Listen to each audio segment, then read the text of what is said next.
I think that's exactly right. So,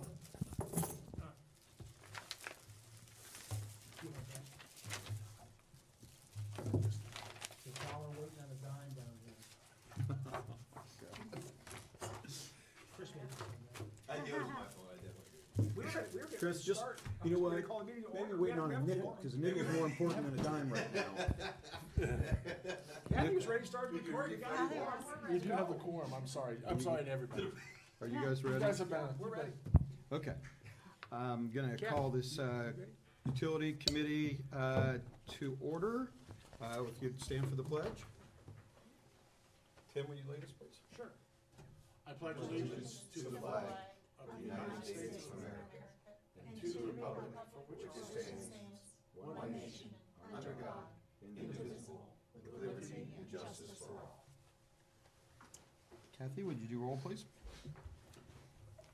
Walter, Here. Barstow. Here. Hampshire. Here. All right, great. Uh,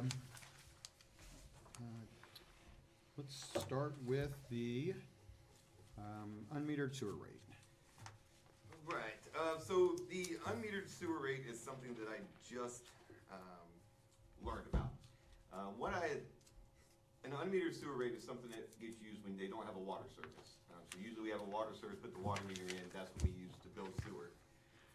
What we have done for a couple residents that were keeping their well, but they tied them to sewers, we had them put a meter in their well line. And then we just use that reading to bill them sewer only, that way we know how much water they're using. I was under the impression that that was the only way that we had customers that didn't have water. That's how we billed them for sewer, but that is not the case.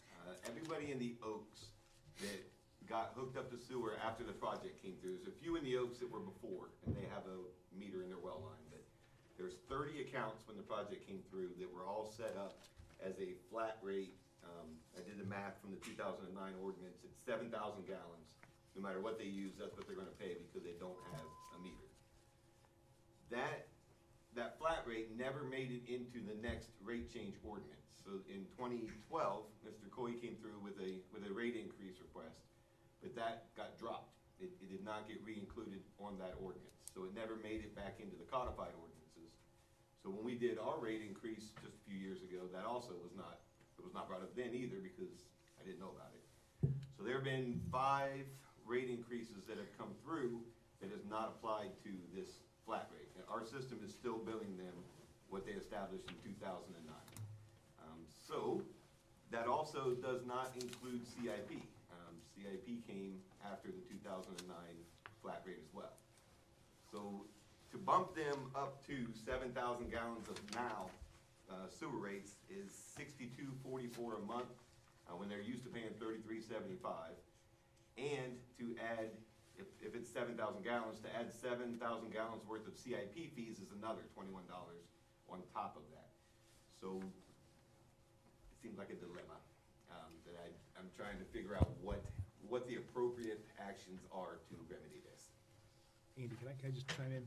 Absolutely, please Okay. do. So, my first official role with the city of Pataskala was the chairman of the, Kathy, you remember this, the Rate Equalization Board for the Oaks. Okay.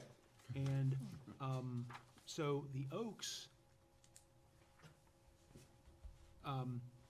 had, well, back in the day, the Village of Pataskala, we're talking in the late 60s, had applied for and received a grant from, I think, the Agriculture Department to provide sewer to the city of Pataskala.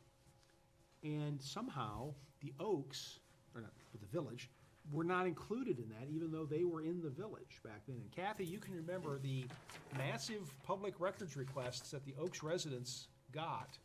They came in here to City Hall and they went through old records and sort of laid it all out for the rate board.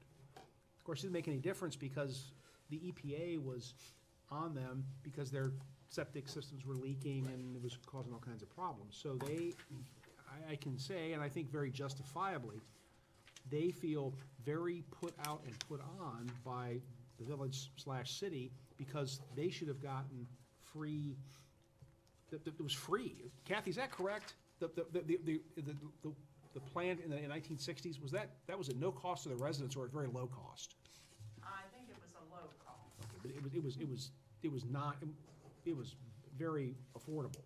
They got hit with, I think the connection fees. yeah, they got. and it was a rate for their frontage. For Kind the of like big we, assessment, yes. kind of like we did with the sidewalks, okay, in Oak Meadow. So they were very upset. I do remember that.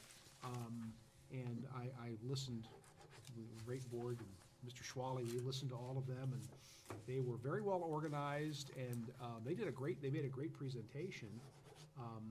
But once again, and of course, I wasn't on city council then, of course, but I am now, and of course, this is my ward now. I mean, this is something that the city has partially has created by not updating them over time, and just all of a sudden, to me, just to hit them with a, 100% doubling of their, more than doubling of their rate is really unfair. I would suggest that we, this is my suggestion, we look at a way to, over time, bring them up to what everyone else is paying, because everyone else is paying this, and I think we should make sure that we have identified all of the customers that we serve, Right. city and non-city, who are on a well, but have sewer. So we did go through that, Mr. Barstow, we went through all the routes, and it is, the people that are on a well that have sewer service to us, that don't have a meter on their well, are all in the Oaks. It's just that area. Well, if they get, I will be very sympathetic with them if we decide to, It would be It'll a be- significant it'll increase be- all at once. it'll be a to- product show, let me tell you something. Product Because show. those folks they did a really great job of putting together a presentation. They did a lot of work to try to argue that they shouldn't have to pay for this. And I think that some of them, that rate board was in 2010, Sounds right. 11, somewhere along in there. I think some of them may still be paying the property assessment to put I would to put imagine. their sewer in. So that's just, that's a little backstory, and that's my pitch on sticking up for folks in Ward 3. Thanks. That definitely seems reasonable. It's a ridiculously high jump to go from what they've been paying this whole time to make them even with everybody else, with the rate increases they've gone through. So obviously, the flip side of that coin is they have gotten one hell of a deal This is for a true. very long time. That's the other side of it. And This is true. I'm not arguing with Mr. Barstow. I fully appreciate his perspective on dealing with that group and the potential show that would occur. But I would want to point out very strongly that, the neighborhood that's directly adjacent to them has been paying Correct. substantially more for many, many years, Correct. for a decade. So, but we imposed, in my opinion, the hike, the rate increases, and we staggered them so that they Agreed. wouldn't be all at once. I think we can, in my opinion, do the exact same staggering. Now, the percentages might be a little bit higher to get them caught up faster. Right. But I think we can absolutely wouldn't want to have somebody, open up their envelope and fall. It's almost triple when you Right. add in the CIP and everything. Exactly, so, Almost but Right. it's going to be more, it's going to be substantially more to start off. I mean, it might be 33% more to start, whatever we can figure out Right. kinda builds them up to get to the rate as quickly as we possibly can, to make it fair for the other 90% of the residents in Pataskala that are on sewer. Correct. Yeah, and I agree with that too, Andy. I mean, you're right. But I think that what we should do is, in some fashion, notify those customers ahead of time that, Agreed. and I will say this, They are, they're good folks. Couple a little grumpy, but they're good folks. I would suggest that we do it at sort of a public hearing, to allow them to come in and maybe as utility committee meeting or as a council meeting, to allow them to come in and sort of talk about how maybe they may have some ideas. They're good folks, and they really, they did a bang-up job on that, on the historical perspective. So they're sharp folks, and maybe they'll have some ideas that might help us. Would it make any sense also, and I agree, that would be a good way of starting the discussion with them. Would it also make sense to have Chris also look at the rate increases for a typical house with a typical sewer, or 7,000, if they had 7,000, and apply that and show the savings that I think that's a great bit of that information they've seen over the years? to try and make the increase more palatable. I think we also have another option. So so we have not been able to talk much today. So the other option would be to insert meters into their well lines. Maybe provide the meter for them is something that we talked about. The problem with that is availability of meters. Yeah. So even ordering meters for the houses that are coming in, I think we're gonna make it through the year, but there's a good possibility that we'll have to put in some jumper pipes at the end of the year until meters can show up. So to get 30 additional meters on top of what we're already behind on could be difficult. And I respect that. Chris and I haven't had a chance to talk today. But go ahead. The solution, that solution would mean that they would immediately, I think Chris and I in talking, $7,000 or 7,000 gallons is fairly high. So that was another point, that our average customer uses 5,000 gallons. That's a real good average for what we see across our system. The reason that you go higher than that when you do a flat rate is because there's no control on that. They can just do whatever they wanted to, and so you tend to estimate high on flat rates. But perhaps bringing the 7 down to a 5, which is a more reasonable Approximation. average for what people use. Maybe we look at bringing it down to 5,000 instead of 7,000, and we create this rate for the Oaks unmetered sewer only. And I would like everybody else, as this continues, I would like to have them put a meter in their well. It'll be cheaper for the customer because they're not gonna use, if there's only 2 people in there, they're only gonna use minimum bill anyway. Yeah, that's a neighborhood with a lot of older, Agreed. empty nesters. So, I mean, 7,000 is a family of 5 or 6. I mean, it's a big number. well, I don't think we should, I think treating them differently creates the other problem, which Andy just talked about, but people in the other neighborhoods saying, well, wait a minute, you're charging me for 7,000. That's true. That's true. I've got the same, so we need to, I think, to me, the problem, there's 2 problems. It's, we're charging people too much at 7,000 because people just don't use that much. And then we have the Oaks problem where we haven't been charging them enough. Right. So my thinking would be to find out what is a fair rate for all the customers, not just the Oaks customers, all the customers, bring it to that rate, and then we can work with the folks in the Oaks on bringing their rate up to Right. 5,000 The only thing I would hope or for is that if we did that, I could still have the one-offs that tie in at the end of a line, but they wanna keep their well. I'd still like to put meters in their wells for the people that come on, that trickle on moving forward. But I think trying to fund 30 meters for that whole neighborhood is a bigger project.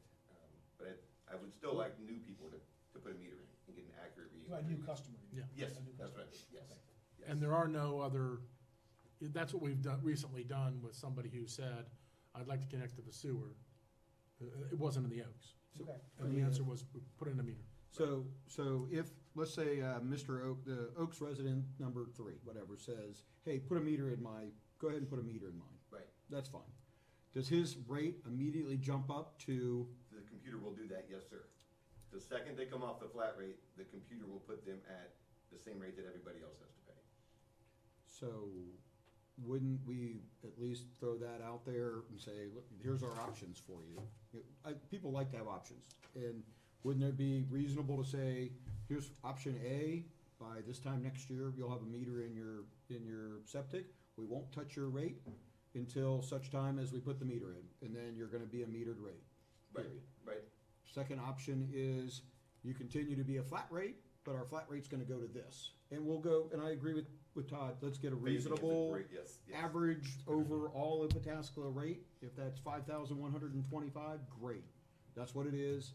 And you're gonna have a 1, 2, 3 tier kind of increase over the next, I'm throwing this out hypothetically, but we're Right. throwing this out over the next Very similar to 5 the rate years, you're gonna have this increase happen. To then bring you up to something that is compatible, at least for us, something that includes CIP, something that includes all the other rates in Right. the area. But you do have the choice to leave it alone until we can get you a meter, and the minute we put that meter in, it'll be accurate and it'll be exactly what everybody else pays. Right, I right. mean, do you see any downside in either one of those? I don't, it's a little bit, so, it's a little bit of an operational thing, just to have two different setups in there, but we've got two different setups right now anyway. So, right now, the Oaks does flat rates, there's 3 or 4 houses in there that already have a meter, and everybody else does the I meter. personally would love to just go all metered and just put meters in all of them. That would And be just- ideal. Then I just would agree. resolve it and be done, and there's meter and everything. May take a year, may take a year and a half. It's 30 customers. Right, It's not like it's breaking your bank. no, it's definitely not, it's definitely not. But we should get, that's another way, Todd, to give them notice. Guys, we are now going to meter your sewer. And your sewer rate will be this. And Right. and that's just the way it is, but you'll have a metered sewer. So then, when it comes to putting the meter in, the way it works everywhere else is the private plumbing is adjusted to receive a meter by the homeowner. They buy the meter and the radio read unit off of us for $500, and then we put it in, and then that's it, and that's how we would move forward. So I would assume that we would do the same kind of thing, that we would they would have a plumber come in and cut a gap for the meter to go into, and then we would come out and install the meter after they bought it from us, and go to a meter reading from there.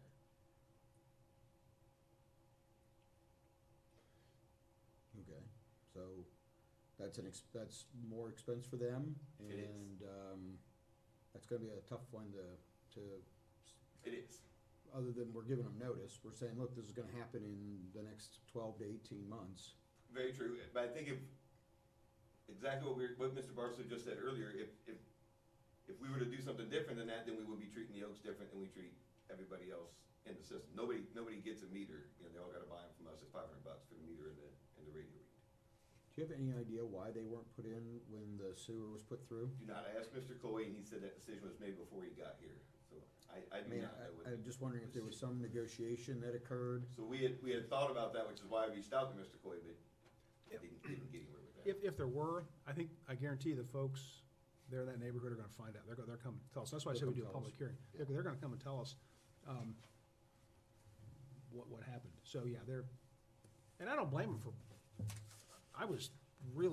I felt really bad about, in fact, that was a question we asked, Mr. Schwally, was, bond counsel at the meetings, we have to do this. I mean, these people obviously should have been sewered Back in the 60s. 50 years ago, but they weren't. And the answer is, for whatever reason, they didn't get it, so they should have. Understand. So, Yeah. anyway, okay.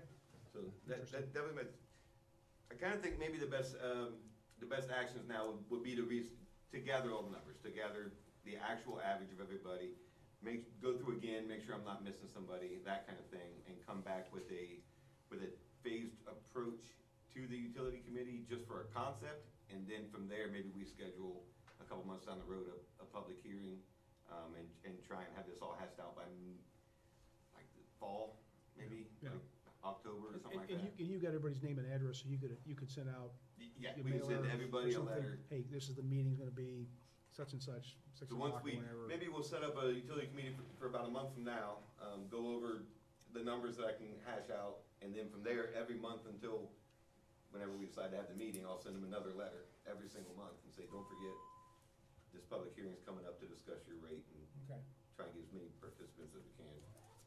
okay. Okay, Jude, any questions on that? No.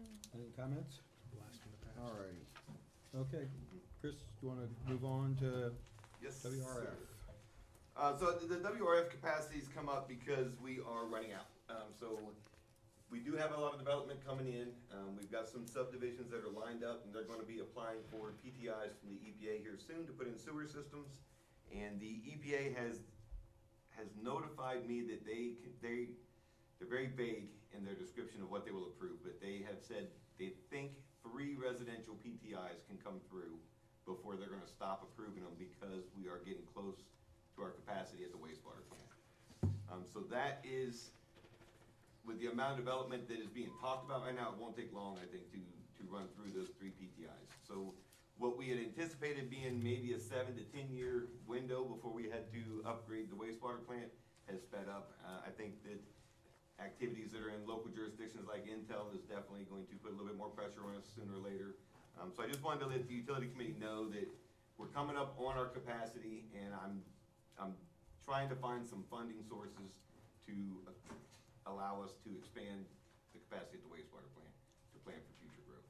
So, nothing really happening at the moment, but I don't think it'll be very long before I try and find some funding and get a design team to expand that wastewater plant. Do you have any projection on the remaining areas within the Pataskala service area that are left to develop? How many acres? What is the worst case scenario for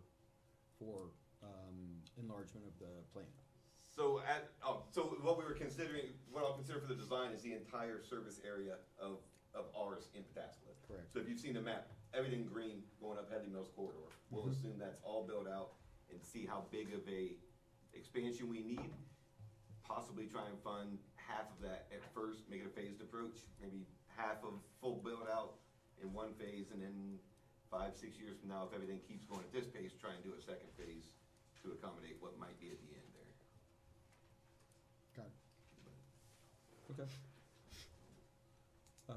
Todd, any questions? It's a lot of product. Yeah. It it's a lot is of- a lot of product. No?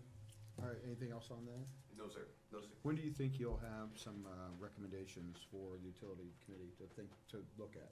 I think it's gonna be a while. It's gonna be a big dollar item, so trying to find the funding that could handle that is gonna be my hiccup.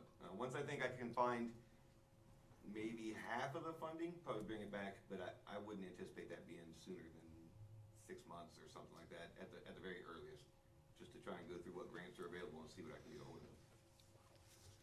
And is this the theoretical capacity of the plant, or are you dealing with infiltration and other issues? So that is included. The infiltration is included. So hopefully the slip lining project buys us time. Yep. That would be the hope. The fear is that it won't buy us enough for the development that's coming, but that is our big hope, and that's gonna happen. OPWC money gets released in July, and then once that's released, we're gonna run through and do that slip lining program. The real good thing about that is the first area is River Forest, which Yeah, is which is a completely enclosed and goes right into a metered station. So we'll see quick if it's making a difference or not. Okay. So maybe that helps and buys us some time. I'm imagining, hopefully will. Yeah. Okay. Any other questions on that item? All right, let's move on to the water line, Jefferson Street. Just wanted to give a quick update on construction. Things are going pretty well. They have run down Jefferson Street to Atkinson. But when they got to Atkinson, there is an unmarked, previously unknown gas line that lays right in the middle of the ditch that we're putting the water line in. So they said it was dead and then came out and tested it and said, oh, never mind, it's live. We don't know why. So we may have to slide the water line one way or the other, wherever we can find room to squeeze it in there. But that is going to require more asphalt work to be done, because where we're going to be at is in the gravel. So it's possible a change order's coming. So far, we have been really, really ahead of the game, so I don't think it'll be more than what's already been permitted. How many linear feet of gas line are you in conflict with? So right now, we're in conflict with about 8, but that's all we can see. We asked them to, it just happened this morning, so we asked them to locate the rest of it to see if it drifts away from us, and it won't be that big of a problem. But they did not do that and left, so. Is this the co-op? This is Columbia. Columbia Gas? Yes, Okay. yes.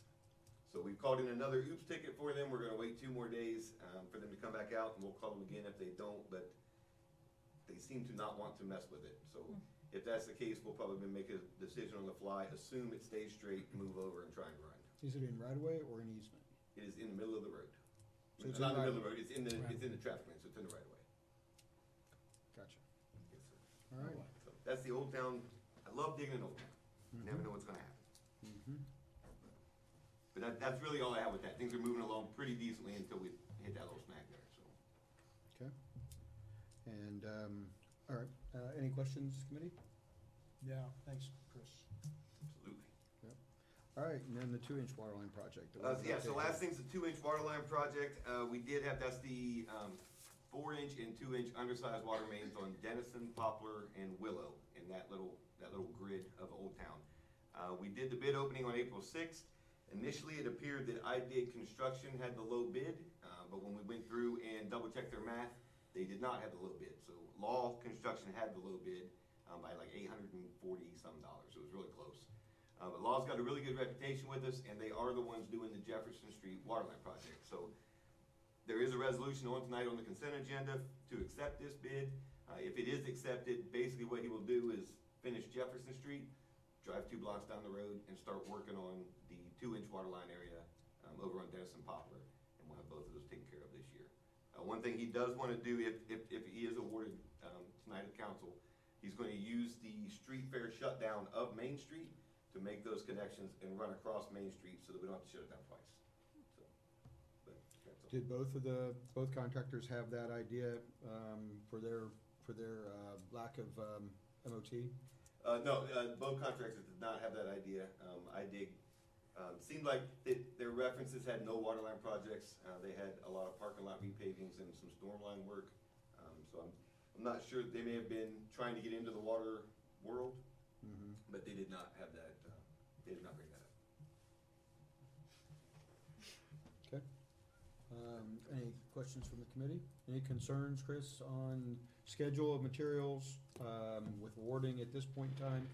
Do you think that has, you know, I guess the way I would ask this is if Law can't use the closure during the street fair, how does that impact his bid? So it will not impact his bid. It is not included as a part of his bid. It was more of a convenience thing for them. If we're already gonna have the road shut down, that's when they'll pick to do it. Well, he's got maintenance of traffic in here at $6,900. So my question is, do we get any? But that conversation came after his bid was submitted. Okay. So after the bid was submitted is when he said, we were just talking about Jefferson Street, and he said, well, if I get it, I'll just use the street fair closure to do those crossings. So should not impact his bid at all.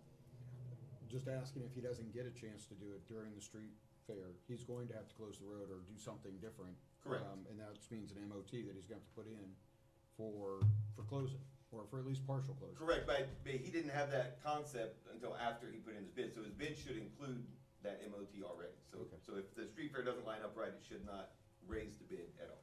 Got it. And as far as, I'm sorry, as far as materials, I do not have concern, I've got concerns with materials everywhere. But it seems like the big, tough items to find are 12-inch and up. 12-inch water lines and up are almost impossible to get a hold of. The smaller stuff, there seems to be some available. And with this being a relatively small sized area, Law did not think it would be a problem to get materials. Got it. Okay, thanks. Any questions from the committee on that project? All right. That's all I have, sir. Anything else that committee would like to discuss? I'm good, sir. No. All right. I don't have anything either. I guess one quick question on, this is just a side note, on the generator, on the different projects that we have been going through during the spring. Yes. Can you give us a quick update on, we were getting a generator, right, for the, Yes. for the one lift station. I believe the lead, or the iron filter was needed. Yes. How did the iron filter, fix go? So we have not done the fix yet. So what we're waiting on is the contractor who is, the guy who does this down south, that is going to come up and look at it and give us a quote. He was hoping to be up here last week, but he didn't make it, so we're still waiting on that. The actual work will probably be after the summer, as long as, everything stays the way it is now. Which the leak, it's extremely small. Okay. So we can probably make it through till the summer. So I don't have any upgrade on that. I'm still waiting on him to come give us a quote to cut that hatch in and see if he could just spot weld it and we can get away with that. So, Okay. the generator for the settlement, has been on back order forever. That is expected to come in May, the last we heard. So I need to follow up on that again, see if that date is still good. All of the work is done. The pad pad's sitting there, the wires have been run, the transfer switch is installed. All we need is the generator to show up, set it down, hook it up, and that'll be good to go.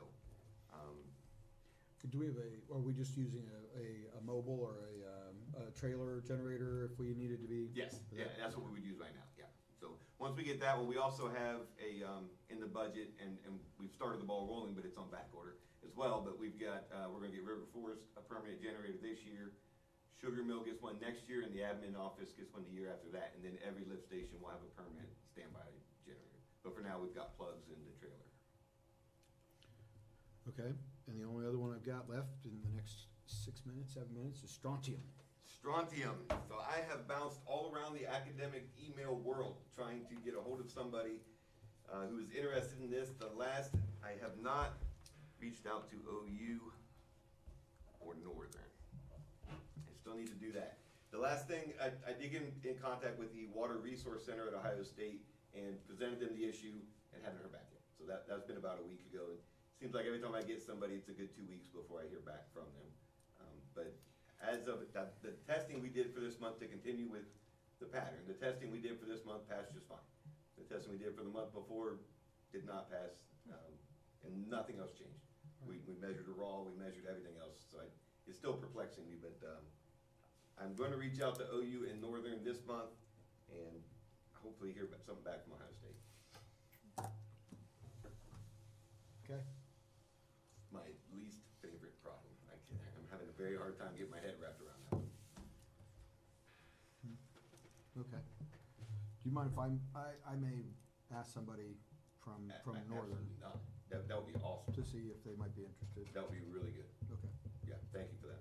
yeah, all right. I don't have anything else under other. Anybody else? All right, motion. I'll move to adjourn. I'll second that. Kathy? Walter, Yes? Barstow. Yes. Hampshire. Yes. Thanks, Chris. That's my shortest UConn meeting yet. See that coming here with 17 items on the agenda? Yeah, I have to ask about strontium. Okay, I forgot about OU and Northern. I just got sidetracked and didn't get a hold of them. But if you could, I would really appreciate that. that I think might be very interested.